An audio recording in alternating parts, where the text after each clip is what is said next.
हाँ भाई देख लो एक बार, रहने दो ठीक है। हाँ देखो सबसे पहले अपन आज टॉपिक हमारा है चैप्टर नंबर 19 और उसका नाम है विदेशी मुद्रा। कहने का मतलब ये होता है कि यदि आप विदेशों से माल का आयात व निर्यात किया जाता है तो उनसे संबंधित एंट्री करने के लिए यहाँ पर चैप्टर नंबर जो 19 है जिसका नाम विदेशी मुद्रा, यानी कि विदेशों से जब माल का आयात व निर्यात किया जाता है तो उससे संबंधित एंट्री करने के लिए उपयोग करते हैं। जिसके अंदर होता क्या है कि हमारे यहाँ पर इंडिया के अंदर रुपए चलता है और विदेशों के अंदर जैसे यूएसए की बात करें तो वहां पर चलता है डॉलर। तो रुपए को डॉलर में और डॉलर को रुपए में किस प्रकार से अपन बदल सकते हैं, तो उनसे संबंधित यदि आपको एंट्री करनी होती है तो चैप्टर नंबर 19 जिसका नाम होता है विदेशी मुद्रा, उनसे संबंधित एंट्री किस प्रकार से करेंगे। तो एंट्री करने के लिए सबसे पहले हमारे पास में यहाँ पर पहले से बनी हुई है कंपनी बनी हुई है। यहाँ पर इसका जो सिंबल होता है, विदेशों का जो चिन्ह होता है, उसको किस प्रकार से तैयार करते हैं। तैयार करने के लिए सबसे पहले जाएंगे गेट ऑफ टैली, उसके बाद में क्रिएट, उसके बाद में करेंसी भी गई और यहाँ से इसको अपन चालू किया। चालू करने के बाद यहाँ पर जिस देश के अंदर अपन आयात व निर्यात करते हैं, ठीक है, उसके सिंबल को यहाँ पर डाला जाता है। सिंबल की अगर बात करें डॉलर की तो सिर्फ के साथ में 4 वाला बटन अपन दबाते हैं तो ये आ जाता है और इसका जो पूरा जो नाम होता है इसका नाम होता है यूएसए डॉलर। क्या नाम होता है इसका?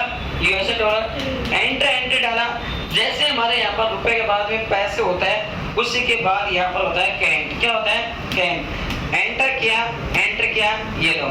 इसके बाद इसको हटाना है किसकी सहायता से? एस्केप बटन की सहायता से। अगला जो पॉइंट आता है हमारा रेट ऑफ एक्सचेंज, और रेट ऑफ एक्सचेंज का मतलब ये होता है कि विदेशों में जो डॉलर की जो दर होती है वो किस हिसाब से चल रही है, उसकी कीमत क्या है, उसको निर्धारित करने के लिए इसका उपयोग किया जाता है। ओपन कैसे करेंगे? वही सबसे पहले गेट ऑफ टैली, उसके बाद में क्रिएट के बाद में रेट ऑफ एक्सचेंज। एंटर।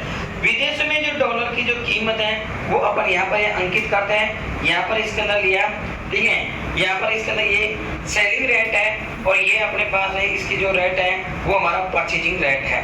तो यानी कि जो वास्तविक जो बैंक के अंदर जो डॉलर की जो कीमत है वो तो हमारी ये है। और यहाँ पर आता है सेलिंग रेट, क्योंकि विदेशों में जो डॉलर की जो रेट होती है वो बढ़ती घटती रहती है। जब हमने माल बेचा तो उस समय हमारी रेट ये थी और जब हमने माल खरीदा तो उसकी रेट ये थी।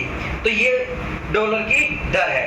इसके बाद इसके एंटर करके करते हैं सेव करने के बाद सबसे पहले माल को अपन परचेज करते हैं, वाउचर और परचेज किया, ठीक है, और आइटम अपन परचेज करें तो चेंज मोड पे जाएंगे और आइटम इनवॉइस को लेंगे। उसके बाद यहाँ पर आता है सप्लायर इनवॉइस नंबर, बोले तो बिल नंबर। यहाँ अपने बिल नंबर डाला। इसके अंदर आपको पार्टी का नाम डालना पड़ेगा। जिस विदेशी पार्टी से आप माल खरीद रहे हो उस पार्टी लेजर बनाएंगे अल्ट और सी। जैसे हमें मान लो यूएसए से माल खरीद रहे हैं सैंडी क्रेटस, तो ये हमारा गया है सैंडी क्रेटस। एंटर और विदेश वाली जो एंट्री है यूएसए उसका चुनाव करेंगे। यहाँ से जो शहर है उनका वो शहर है न्यूयॉर्क शहर, वो चुनाव किया। तो विदेशों से जब माल खरीदते हैं तो विदेशी पार्टी बनाने के लिए Alt+C का उपयोग करते हैं और यहाँ पर पार्टी का नाम डाला, ठीक है, सैंडी क्रेटस लिया और उस ऐड का एड्रेस डाला जहाँ से आपने माल खरीदा है। एंटर करके जाएंगे अपन, एंटर करते रहेंगे। एंटर किया अपने परचेज की यहाँ पर लेजर बनाएंगे अल्ट और सी, यानी यहाँ पर बनाए अपने परचेज जो होता है वो हमेशा परचेज अकाउंट में जाता है।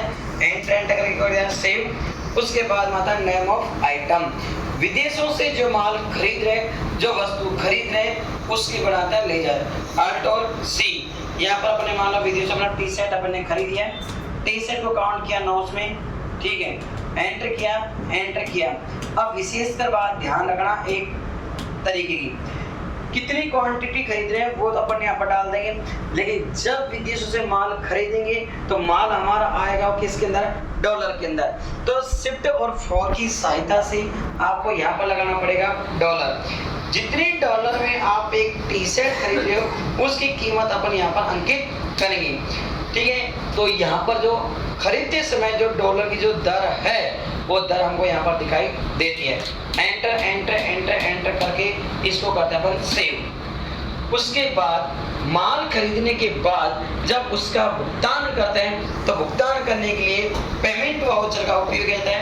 पेमेंट वाउचर के लिए गेट ऑफ टैली वाउचर और यहाँ पर अपन जाता है पेमेंट। ठीक है, विदेशों में माल का पैसे दे रहे हैं। ठीक है, 8,396, तो 8,396 अपन यहाँ पर जो पैसे वो अपन इसका भुगतान करें। एड्रेस जमा किया, एंटर किया, एंटर। ठीक है, यहाँ पर जो पैसे हैं ये पैसे अपन जो देंगे कैश हम दे नहीं सकते हैं, हम देंगे बैंक की सहायता से। किसकी सहायता से? बैंक की सहायता से। बैंक के लेजर बनाने के लिए अल्ट और सी और यहाँ पर डाला SBI।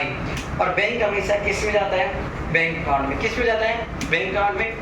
अकाउंट के नंबर डाले, एंटर एंटर किया और इसको अपने किया यहाँ पर क्या? सेव। तो हमारे जो कुल टोटल जो राशि है वो राशि हमारे यहाँ पर आ जाती है। एंटर किया, एंटर एंटर और इसको करते अपन सेव। इसके बाद कितने